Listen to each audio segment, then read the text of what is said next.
ನಿಮಗೊಂದು ಮಾತು ಹೇಳ್ತೀನಿ.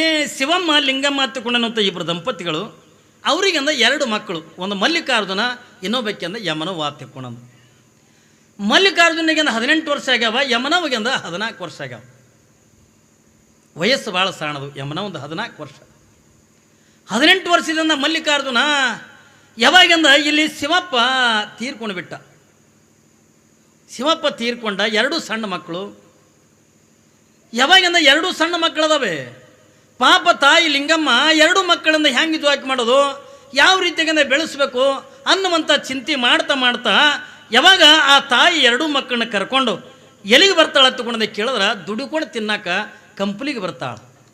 ಅಲ್ಲಿ ಕಂಪ್ಲಿ ಎತ್ಕೊಂಡು ಬರ್ತದೆ ಏನ್ರಿ. ಯಾವಾಗಿಂದ ಕಂಪ್ಲಿ ಅನ್ನತಕ್ಕಂಥ ದೊಡ್ಡ ಪೂರದು. ಇವತ್ತದು ತಾಲೂಕು ಅದದು, ಕಂಪ್ಲಿ ತಾಲೂಕು ಅದದು. ಪಾಪ 2 ಮಕ್ಕಳನ್ನ ಕರ್ಕೊಂಡು ಕೂಲಿ ನಾಲಿ ಮಾಡ್ಕೊಂಡು ತಿನ್ಬೇಕತ್ತಿಕೊಂಡಂದು ಕಂಪ್ಲಿಗೆಂದ ಬರ್ತಾಳೆ ತಾಯಿ. ಬಂದು ಲಿಂಗಮ್ಮ ಕೂಲಿ ಕೆಲಸ ಮಾಡ್ತಾಳ. ಇನ್ನೊಬ್ಬರ ಮನೆಯಾಗಿಂದ ಹೋಗಿಂದ ಕಸ ಮುಸ್ರಿ ಮಾಡ್ತಾಳೆ, ಇನ್ನೊಬ್ಬರು ಹೊಲದಾಗಿಂದ ಹೋಗಿ ಸದಿ ಕಳಿತಾಳೆ. ಹೀಗೆಲ್ಲ ಹಿಂಗೆ ಕೂಲಿ ಕೆಲಸ ಮಾಡ್ತಾ ಮಾಡ್ತಾ ಇರುವಂಥ ಪ್ರಸಂಗದೊಳಗೆ ಮನಸ್ಸಿನಾಗಂದ ವಿಚಾರ ಮಾಡಿದ್ಲು, ಮಗನಿಗೆಂದ ಮದುವೆ ಮಾಡಬೇಕು. ಮದುವೆ ಮಾಡ್ಬೇಕಂತಂದು ಮಗನಿಗೆ ಅಂತಾಳ, ಮಗ ನಿನ್ನ ಮದುವೆ ಮಾಡ್ಬೇಕಂತ ಮಾಡೀನಿಪ್ಪ ಹತ್ತುಕೊಂಡಂದಾಗ. ಇವ ಏನಂದ ಮಲ್ಲಿಕಾರ್ಜುನ, ಯವ ಇಡು ಜಲ್ದಿ ಏನಂದ ನನಗೆ ಮದುವೆದು, ಮೊದಲ ತಂಗಿಗೆ ಮಾಡಾನ, ತಂಗಿದಾದ ಬಳಿಕ ನಾ ಮಾಡ್ಕೋತೀನಿ ಎತ್ತಿಕೊಂಡಂದು ಮಲ್ಲಿಕಾರ್ಜುನ ಅಂದ. ಪಾಪ ತಾಯಿ ಪ್ರೀತಿ ಭಾಳ ನಂಬಿಕೆ ಇಟ್ಟಿಲ್ಲ ಮಗನ ಮ್ಯಾಲ. ಯಾಕಂದ್ರೆ ಮುಂದೆ ಈಗೆಲ್ಲ ನಾವು ಕಷ್ಟದಾಗಿಂದ ಬದುಕು ಮಾಡೀವಿ. ಕಷ್ಟದೊಳಗಿಂದ ನನ್ನ ಗಂಡಾಗಲಿ ನಾನಾಗಲಿ ಕಷ್ಟದೊಳಗಿಂದ ಜೀವನ ಕಳೆದಿರ್ತಕ್ಕಂಥವ್ರು, ಮುಂದೆ ನನ್ನ ಮಗನಿಂದ ನನಗೆ ಸುಖ ಆದಿತ್ತೇನೋ, ಮಗ ನನಗಂದ ಚೆನ್ನಾಗಿ ನೋಡ್ತಾನ, ಮಗ ನನ್ನ ಮೇಲಿಂದ ಪ್ರೀತಿ ಅದಾನ, ಅದಕ್ಕೆ ಮಗನ ಮೇಲಿಂದ ಆಸೆ ಇಟ್ಕೊಂಡು ಕುಂತವಳು ಯಾರು ಲಿಂಗಮ್ಮ. ಯಾವಾಗಿಂದ 20 ವರ್ಷದ ಮಗ ಅದ. ಯಾರು ಮಲ್ಲಿಕಾರ್ಜುನ 20 ವರ್ಷದ ಮಗ ಅದ. ಮೊದಲು ಏನಂದಿದ್ದ ತಾಯಿಗೆ, ಯವ ಮೊದಲು ತಂಗಿದಿಂದ ಆಗ್ಲೇವ, ಆ ತಂಗಿದಾದ ಬಳಿಕ ನಾ ಮಾಡ್ಕೋತೀನಿ ತಂದವ. ತಾನು ಏನು ಮಾಡ್ದೆ, 20 ವರ್ಷದ ಮಗ ಅದ. ಈ ತಾಯಿಗೆ ಹೇಳಿಲ್ಲ, ಯಾರಿಗೂ ಹೇಳಿಲ್ಲ. ಒಂದು ಹುಡುಗಿಗೆಂದ ಮದುವೆ ಮಾಡ್ಕೊಂಡು ಮನೆಗೆ ಕರ್ಕೊಂಬಂದ ಏನ್ರಿ. ಒಂದು ಹುಡುಗಿಗೆಂದ ಕರ್ಕೊಂಡು ಮನೆಗೆ ಕರ್ಕೊಂಡಂದ ಬಂದ. ಬರೋದ್ರೊಳಗೆಂದ ನೋಡ್ತಾಳ. ಅವ ಅಂದ, ಏನು ಮಗ, ಯವ ನಾ ಮದುವೆ ಮಾಡ್ಕೊಂಡು ಬಂದೀನಿ. ಯವ ನಾ ಮದುವೆ ಮಾಡ್ಕೊಂಡು ಬಂದೀನಿ ಎತ್ತಿಕೊಂಡಂದಾಗ ಲಿಂಗಮ್ಮ ಅಂತಾಳ, ಯಪ್ಪ ಚಲೋ ಮಾಡಿ ನೋಡ, ಅದೊಂದು ವಜ್ಜಿ ನನಗೆ ಇಳಿಸ್ತಿ ನೋಡಪ್ಪ, ನನಗೆ ನಿನ್ನ ಮದುವೆ ಮಾಡೋಕ್ಕಿಂತ ಕಷ್ಟ ಹಾಕಿತ್ತು, ನೀನೇ ಮಾಡ್ಕೊಂಡು ಬಂದಿಲ್ಲಪ್ಪ, ಚಲೋ ಆಯ್ತು ಎತ್ತಿಕೊಂಡು. ಯಮ್ಮನವ ಅಂದ್ಲು. ಏನವ ಅಂದ್ಲು, ನಿಮ್ಮ ಅಣ್ಣ ಮದುವೆ ಮಾಡ್ಕೊಂಡು ಬಂದನವ, ಆರತಿ ತೊಗೊಂಡು ಬಾ, ಆರತಿ ತೊಗೊಂಡು ಬಾ ತಿಳ್ಕೊಂಡಂದು ಪಾಪ ಯಮನವ್ಗೆ ಅಂದ ತಾಯಿ ಹೇಳಲು.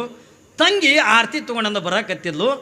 ಈಗ ಏನು ಮಲ್ಲಿಕಾರ್ಜುನ ಮದುವೆ ಮಾಡ್ಕೊಂಡೇನು ಬಂದಾಳಲ್ಲ, ಇವಳು ಇನ್ನೂ ಮನೆಯ ಕಾಲೂ ಇಟ್ಟಿಲ್ಲ.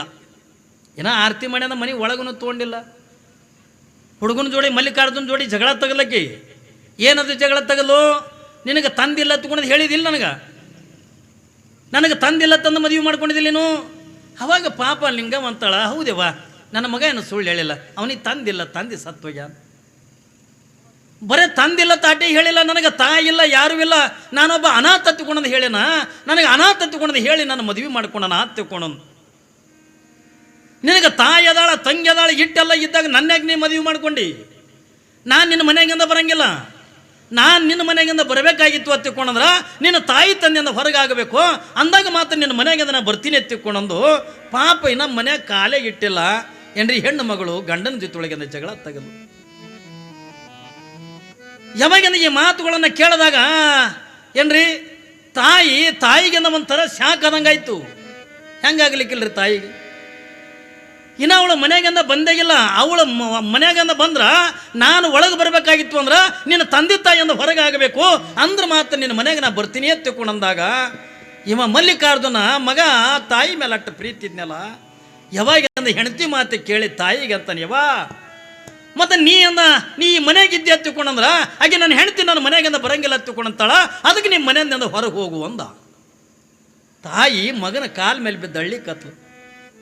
ಮಗ ನಿನ್ನ ಬಿಟ್ಟು ನಾ ಎಲ್ಲಿಗೆ ತೋಲಿ, ನನಗೆ ಯಾರು ನೋಡ್ಕೊಳ್ಳೋರು ಅದಾರೆ, ನನಗಿಂದ ಹೊಟ್ಟೆಗೆ ಹಾಕವ್ರು ಯಾರು, ಬಟ್ಟೆ ತರವ್ರು ಯಾರು, ನಿನ್ನ ಮೇಲಿಂದ ನಾನು ಆಸೆ ಅಂತ ತೆಗೆದು ಇಟ್ಕೊಂಡು ಕುಂತೀನಿ. ಮಗ ನನಗೆ ಜ್ವಾಕಿ ಮಾಡ್ತಾನ, ಮಗ ನನ್ನ ಮೇಲಿಂದ ಪ್ರೀತಿ ಅದಾನ, ಜೀವನ ಪರ್ಯಂತರವಾಗಿ ನನ್ನ ಮಗ ನನ್ನನ್ನು ಜ್ವಾಕಿ ಮಾಡ್ತಾನ ತಿಳ್ಕೊಂಡಂದು ನಿನ್ನ ಮೇಲಿಂದ ನಂಬಿಕೆ ಇಟ್ಕೊಂಡು ಕೂತೀನಿ, ಆಸೆ ಇಟ್ಕೊಂಡು ಕೂತೀನಿ. ನೀನೇ ಹಿಂಗೆ ಹೊರಗೆ ಹೋಗತ್ತಿಕೊಂಡ ನಾ ಎಲ್ಲೆಂತ ಹೋಲಿ ಮಗ, ನಾ ಎಲ್ಲಿ ಹೋಲಿ ಎತ್ತಿಕೊಂಡಂದು. ಪಾಪ ತಾಯಿ ಮಗನ ಎದುರಿಗಿಂದ ಕಣ್ಣೀರು ಹಾಕ್ಲಿಕ್ಕೆ ಯಾವಾಗಿಂದ ಮಲ್ಲಿಕಾರ್ಜುನ ತನ್ನ ಎಲ್ಲಿಗೆ ಹೋಗಿ ನನಗೇನು ಗೊತ್ತು. ಒಟ್ಟು ಈ ಮನೆಗಂದ ನನ್ನ ಹೆಂಡತಿ ಬರಬೇಕಾಗಿತ್ತು ಅಂದ್ರೆ ನೀ ಮನೆಯಿಂದ ಹೊರಗಾಗಬೇಕು, ಅದಕ್ಕೆ ನೀ ಮನೆಯಿಂದ ಹೊರಗೆ ಹೋಗತ್ತೆ ಕೊಣಂದ. ನಾ ಹೋಗಂಗಿಲ್ಲ ಮಗ, ನಾ ಎಲ್ಲಿಗೆತ್ತರ ಹೋಲಿ, ಇರೋದೊಂದು ತಂಗ್ಯದ, ತಂಗಿನ ಕರ್ಕೊಂಡ ಎಲ್ಲಿಗೆತ್ತರ ಹೋಲಿ ಎತ್ತಿಕೊಂಡೊಂದು ಹಳ್ಳಿ ಕತ್ಲು. ಅಳುವಂಥ ಪ್ರಸಂಗದೊಳಗೆ ಕಟಕನ ಆಗಿರ್ತಕ್ಕಂಥ ಮಗ ಏನ್ರಿ, ಪಾಪಿ ಆಗಿರ್ತಕ್ಕಂಥ ಮಗ, ನೀ ಎಲ್ಲರೂ ಹೋಗು, ನನ್ನ ಹೆಂಡತಿ ಮನೆಯಾಗಿಂದ ಬರಬೇಕಾಗಿತ್ತು ಅಂತಂದ್ರೆ ನೀ ಮನೆ ಬಿಟ್ಟಂದ ಹೋಗ್ಬೇಕತ್ತಿಕೊಂಡೊಂದು ಜಾಡಿಸಿ ತಾಯಿಗೆ ಒದ್ದು ಬಿಟ್ಟ. ಏನ್ರಿ ನೋಡ್ರಿ, ತಾಯಿ ಮೇಲೆ ಅಟ್ಟ ಪ್ರೀತಿ ಅದನ್ನು ತಿಳ್ಕೊಂಡೊಂದು ತಾಯಿ ತಿಳ್ಕೊಂಡ. ಯಾವಾಗಿಂದ ತಾಯಿಗಿಂದ ಒದ್ದು ಬಿಟ್ಟ, ತಾಯಿ ಮಗಳನಿಂದ ಕೈ ಹಿಡ್ಕೊಂಡು ಮಗಳ ಮುಖ ನೋಡಿದ ಕಣ್ಣೀರು ಹಾಕ್ಲಿಕ್ಕತ್ತ. ಏನು ಶ್ರೀಮಂತ ಮನೆಯನ್ನಲ್ಲ, ತಾನೇ ಕೂಲಿ ಮಾಡ್ತಿದ್ಲು. ಉಟ್ಕೊಳಕ್ಕಿಂದ ಇನ್ನೊಂದು ಸೀರೆ ಬಿಟ್ಟಂದ ಇನ್ನೊಂದು ಸೀರೆ ಇಲ್ಲ ಅಂದ ಬಡತನ ಸ್ಥಿತಿ ಒಳಗಿರ್ತಕ್ಕಂಥ ಹೆಣ್ಣು ಮಗಳು ಯಾವಾಗಿಂದ ಮಗ ಒದ್ದು ಬಿಟ್ಟ, ತಾಯಿಗೆ ಹೆಂಗಾಗ್ಲಿಕ್ಕಿರ್ರಿ ಆಡ ತಾಯಿ ಒಂದು ಸಾವುನಿಂದ ನೆಲಕ್ಕೆ ಕುಂತು ಬೋರ್ಯಾಡಿ ಹಳ್ಳಿಕತ್ತೇಳ ಮಗ, ಒದಿಯಲೆಕ್ಕಪ್ಪ, ಇನ್ನೊಂದೆರಡು ಒದಿ ಬ್ಯಾಡ ಅನ್ನಂಗಿಲ್ಲ. ಇಂಥ ರಾತ್ರಿ ಸಮಯದೊಳಗೆ ನನ್ನನ್ನು ಹೊರಗೆ ಹಾಕಿಬಿಡ, ನಾನು ಮನೆ ಬಿಟ್ಟೆ ಅಂದ್ರೆ ಎಲ್ಲಿಗೆ ಹೋಲಿ ಎತ್ತಿಕೊಂಡು ಪಾಪ ತಾಯಿ ಒಂದು ಸಾವುನಿಂದ ಕಣ್ಣೀರು ಹಾಕ್ತಾಳೆ. ಯಾವಾಗಿಂದ ತಾಯಿಗಿಂದ ಮತ್ತೆಂದ ಒತ್ತು ನೀ ಎಲ್ಲರೂ ಹೋಗತ್ತಿಕೊಂಡು ಹೆಣ್ತಿ ಕೈ ಹಿಡ್ಕೊಂಡು ಒಳಗೆ ಹೋಗಿ ಅಂದ ಮನೆ ಬಾಗಿಲು ಹಾಕ್ಕೊಂಡ. ಯಾವಾಗಿಂದ ಮನೆ ಬಾಗಿಲು ಹಾಕ್ಕೊಂಡ, ತಾಯಿಗೆ ಒಂದು ತಿಳಿಲಿಲ್ಲ.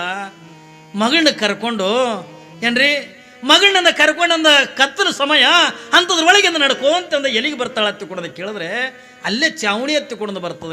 ಲಿಂಗಸೂರು ಚಾವಣಿ ಎತ್ತಿಕೊಂಡು ಅಂತಾರಲ್ರಿ. ತಾಯಿ ಮಗನ ಕಾಲ ಮೇಲೆ ಬಿದ್ದಂದ ಎಷ್ಟು ಹತ್ತನ್ನು ಕೊಡಂದ ಕೇಳಲಿಲ್ಲ ಮಗ. ಯಾವಾಗಿಂದ ತಾಯಿಗಿಂದ ಒದ್ದು ಬಿಟ್ಟ, ತಾಯಿ ಸಣ್ಣ ಮಗಳು 14 ವರ್ಷದ ಯಮನವನ್ನು ಕರ್ಕೊಂಡು ಕಣ್ಣೀರು ಹಾಕೊಂತ ದುಃಖ ಮಾಡ್ಕೊಂತ ನಡ್ಕೊಂತ ಅಲ್ಲಿ ಒಂದು ಚಾವಣಿ ಎತ್ತಿಕೊಂಡ ಊರು ಬರ್ತದ. ಆ ಊರಿಗೆಂದ ಬಂದು ಬಸ್ ಸ್ಟ್ಯಾಂಡ್ನಾಗ ತಾಯಿ ಹಿಂಗೆ ಯಮನವನ್ನ ತನ್ನ ತೊಡೆ ಮೇಲೆ ಹಾಕ್ಕೊಂಡು ಮೊದಲೇ ರೂಪವತಿ ಆಗಿರ್ತಕ್ಕಂಥ ಹುಟ್ಟಿದ್ದೇನೋ ಕುರುಬರ ಮನೆಯಾಗಂದ ಹುಟ್ಟಲೇಕ, ಬಡತನ ಮನೆಯಾಗ ಹುಟ್ಟಲೇಕ. ಆದ್ರೆ ಆ ಹುಡುಗಿ ಯಮನವು ಹೆಂಗಿದ್ಲು ಹತ್ತಿಕೊಂಡಂದ್ರೆ ಅಷ್ಟು ರೂಪತಿ ಆಗಿದ್ಲು, ಭಾಳ ಸುಂದರಿ ಆಗಿದ್ಲು. ಯಾವಾಗಿಂದ ಮಗಳು ಒಂದು ಕಡೆಗಿಂದ ಸುಂದರಿ ಆಗಿದ್ದಾಳೆ, ಕತ್ತಲದೊಳಗ ರಾತ್ರಿ ಅಂದ ಬಸ್ ಸ್ಟ್ಯಾಂಡ್ ಒಳಗೆ ಮಗಳನ್ನ ಹಿಂಗೆ ತೊಡೆ ಮೇಲೆ ಮನಗಿಸ್ಕೊಂಡು ತಾಯಿ ಲಿಂಗವ್ವ ಆ ಮಗಳ ಮಾರಿ ಮೇಲೆ ಮಗಳ ಮುಖ ನೋಡಬಾರ್ದು ಯಾರು ಅತ್ತಂದು. ಯಾಕಂದ್ರೆ ದಿನಮಾನಂದ ಸರಿ ಇಲ್ಲ ಏನ್ರಿ. ಅವತ್ತಿನ ದಿನಮಾನದೊಳಗೆ ಇಟ್ಟಂದ ವಿಚಾರ ಮಾಡ್ತಾರತ್ತಂದ್ರೆ ಇವತ್ತಿನ ದಿನಮಾನಂದ ಹೆಂಗಿರ್ತಾವ ನೀವೇ ಲೆಕ್ಕ ಹಾಕೊಡ್ರಿ. ಪಾಪ ತಾಯಿ ಅಂತಾಳ, ಮಗಳಂದ ರೂಪವತಿ ಅದಾಳ, ನನ್ನ ಮಗಳ ಮುಖ ಯಾರು ನೋಡಬಾರ್ದು ತಿಳ್ಕೊಂಡಂದು ಹಿಂಗೆ ತೊಡೆ ಮೇಗಂದ ಮನಗಿಸ್ಕೊಂಡು ಮುಖದ ಮ್ಯಾಲ ತನ್ನ ಸೆರಗ ಹಾಕ್ಯಾಳ, ಬಚ್ಚಾಳ. ಅದು ಸೀರೆ ಎಲ್ಲ ಕಡೆ ಹರಿದು ಹೋಗ್ಬಿಟ್ಟ.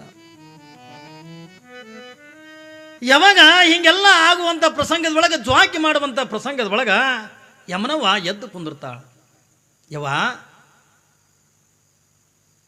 ಇನ್ನು ಮುಂದೆ ನನ್ನ ಸಲುವಾಗಿ ನೀ ಅಂದನೇ ಚಿಂತೆ ಮಾಡಬೇಡ,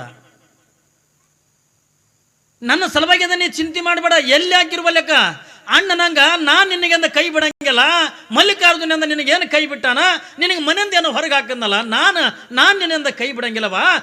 ಇಲ್ಲಿ ತನ ನಾನು ನಿನ್ನ ಮಗಳಾಗಿದ್ದೆ, ಇವತ್ತಿನಿಂದ ನೀ ನನ್ನ ಮಗಳಾಗು, ನಾನು ನಿನಗೆಂದ ತಾಯಿಯಾಗಿ ನಿನ್ನ ಜ್ವಾಕಿ ಮಾಡ್ತೀನಿ ಅಂತ 14 ವರ್ಷದ ಮಗಳು ಯಮನವ್ವ. ನಾನು ನಿನ್ನನ್ನು ತಾಯಿಯಾಗಿ ಜ್ವಾಕಿ ಮಾಡ್ತೀನಿ. ಮಗಳನ್ನ ಕೊಳ್ಳಿಗೆ ಹಾಕೊಂಡು ತಾಯಿ ಅಳತಾಳ ಬಸ್ ಸ್ಟ್ಯಾಂಡ್ನಾಗ. ಬೆಳಗಾಗುವರೆಗಿನ ಕೂಡ ಚಾವಣಿ ಬಸ್ ಸ್ಟ್ಯಾಂಡ್ ಒಳಗಿಂದ ಕುಂತರು. ಯಾವಾಗಿಂದ ಬೆಳಗಾಯ್ತು, ಬೆಳಗಾದ ಬಳಿಕ ಆ ಚಾವಣಿ ಊರಾಗ ಒಂದು ಮಠ, ಅದು ಮಠ ಯಾವುದು ಹತ್ತಿಕೊಂಡ ಕೇಳಿದ್ರೆ ಗದಗದೊಳಗೆ ತೋಂಟದಾರೆ ಜಗದ್ಗುರು ಮಠ ಏನೈತಲ್ಲ ಅದರ ಶಾಖಾ ಮಠನೇ ಅಲ್ಲಿ ಚಾವಣಿ ಒಳಗೆ ತೋಂಟದಾರೆ ಮಠ ಹತ್ತಿಕೊಂಡ. ಎಲ್ಲಿಗೆ ಹೋಗ್ಬೇಕು, ಎಲ್ಲಿ ಮೈ ತಗೋಬೇಕು ಏನು ಗೊತ್ತಿಲ್ಲಲ್ಲ ಪಾಪ. ಎಂದೂ ಊರು ಬಿಟ್ಟಂದ ಹೊರಗೆ ಬಂದಕ್ಕೆಲ್ಲ, ಆದ್ರೆ ಪರಿಸ್ಥಿತಿ ಆ ರೀತಿಯಾಗಿ ಬಂದು ಬಿಟ್ಟದ. ಎಲ್ಲಿಗೆ ಹೋಗ್ಬೇಕು ಅನ್ನೋದು ಗೊತ್ತಾಗಲಿಲ್ಲ. ಅಲ್ಲಿ ಬೆಳಿಗ್ಗೆ ಶಾಸ್ತ್ರ ನಡೆದಿತ್ತು. ಎಲ್ಲಿ ತೋಂಟದಾರೆ ಮಠದಾಗ ಬೆಳಿಗ್ಗೆ ಶಾಸ್ತ್ರ ಹೇಳ್ತಿದ್ರು ಸ್ವಾಮಿಗಳು. ಯಾವಾಗಿಂದ ಮಗಳನ್ನ ಕರ್ಕೊಂಡು ಹೋಗಿ ಕುತ್ಕೊಂಡು 1 ತಾಸಿಂದ ಶಾಸ್ತ್ರ ಕೇಳಲು. ಶಾಸ್ತ್ರ ಕೇಳಂದ, ಯಪ್ಪ ಹಿಂಗಾಗೈತಿ ಬಂದೀವಿ, ನನ್ನ ಮಗಳಿಗೆ ಒಂದು ಆಶೀರ್ವಾದ ಮಾಡ್ಯಪ್ಪ. ಈಗೀಗ ಮದುವೆ ಮಾಡೋದು ಬೇಡ, ಸನ್ಯಾಸಿ ಅಂತೀವಿ, ಈಗೀಗ ಸಂಸಾರಿನ ಮಾಡೋದು ಬೇಡ, ಸನ್ಯಾಸಿ ಆಗಂಗೆ ಅಂದ ಆಶೀರ್ವಾದ ಮಾಡ್ಯಪ್ಪ. ಎಲ್ಲಿ ಹೋದ್ರು ಮಕ್ಕಳಿಗೆ ಅಂದ ಸುಖ ಇಲ್ಲ ತಿಳ್ಕೊಳಂತ. ನನ್ನ ಮಗಳು ಸುಖ ಪಟ್ಟಿಲ್ಲ, ಹುಟ್ಟಿನಿಂದ ಬಡತನದೊಳಗೆ ಅಂದ ಜೀವನ ಕಳೆದಿರ್ತಕ್ಕಂಥ ಮಗಳು. ಈಗ ದೊಡ್ಡವಳ ಆದ ಬಳಕರೆ ನಾನು ದುಡ್ದಿಂದ ಇವಳನ್ನು ಸುಖದಿಂದ ನೋಡ್ಬೇಕಂತಿಕೊಂಡ್ರ ಇರೋದೊಂದು ಮಗನೇ ಒದ್ದೆ ಅಂತ ಹೊರಗೆ ಹಾಕಿಬಿಟ್ಟನಪ್ಪ. ಅದಕ್ಕೆ ಇದಕ್ಕೇನು ಮದುವೆ ಬೇಡ, ಏನು ಬೇಡ, ಸನ್ಯಾಸಿ ಆಗಂಗೆ ಅಂದ ಆಶೀರ್ವಾದ ಮಾಡತ್ತಿಕೊಂಡಂದು ಯಾವಾಗ ಅಂದ ಅವ್ರು ಸ್ವಾಮಿಗಳಿಗೆ ಅಂದಾಗ ಆಯ್ತು ತೋರವ ಆಕಿನ ಇಚ್ಛದಂಗೆ ಹಾಕದು. ಅದೇ ಮಾಡಿದಾಗ ಸ್ನಾನಗಿನ ಮಾಡಿಕೊಂಡ್ರು. ಯಾವಾಗಿಂದ ಸ್ನಾನಗಿನ ಮಾಡಿಕೊಂಡು ಅದು ದೊಡ್ಡ ಊರ ಇಲ್ಲಿ ಎಲ್ಲಿ ಇರುವುದತ್ತಿಕೊಂಡೊಂದು ಹಂಗೆ ಮಗಳು ಕರ್ಕೊಂಡು ಮಡ್ದಾಗ ಊಟ ಮಾಡ್ಕೊಂಡು ಮಡ್ದಾಗೆ ಜಳಕ ಗಿಳಕ ಮಾಡ್ಕೊಂಡು ಊಟ ಮಾಡಿಕೊಂಡು ಮಗಳನ್ನ ಕರ್ಕೊಂಡು ಅಲ್ಲೇ ಮುಂದೆ ಅಮೀನ್ ಬಾವಿ ಎತ್ತಿಕೊಂಡು ಬರ್ತದ. ಆ ಅಮೀನ್ ಬಾವಿಗೆ ಅಂದ ಬಂದು ಊರು ಹಿರಿಯರಿಗೆ ಅಂದ ಭೇಟಿ ಹಾಕರಿಯಪ್ಪ, ನಮಗೆ ಹಿಂಗೆ ಯಾರೂ ಇಲ್ಲ, ನಮಗೊಂದು ಈಟಿರಕ್ಕೆ ಅಂದ ಜಾಗ ಕೊಡ್ರಿ, ನಾವು ಇಲ್ಲೇ ಕೂಲಿ ನಾಲಿ ಮಾಡ್ಕೋತಂದು ಇರ್ತೀವಿ ಎತ್ತಿಕೊಂಡು ಪಾಪ ಒಂದು ಗುಡಿಸಲ ಹಾಕಿ ಕೊಟ್ಟರು. ಪಾಪ ಅಲ್ಲೇ ಜೀವನ ಮಾಡ್ತಿದ್ಲು. ಅಲ್ಲೊಬ್ಬ ಮುಸ್ಲಿಮರ ಮಾಸ್ತರ್ ಇದ್ದ. ಯಾವಾಗಿಂದ ಮುಸ್ಲಿಮ್ರವ ಒಬ್ಬ ಮಾಸ್ತರ್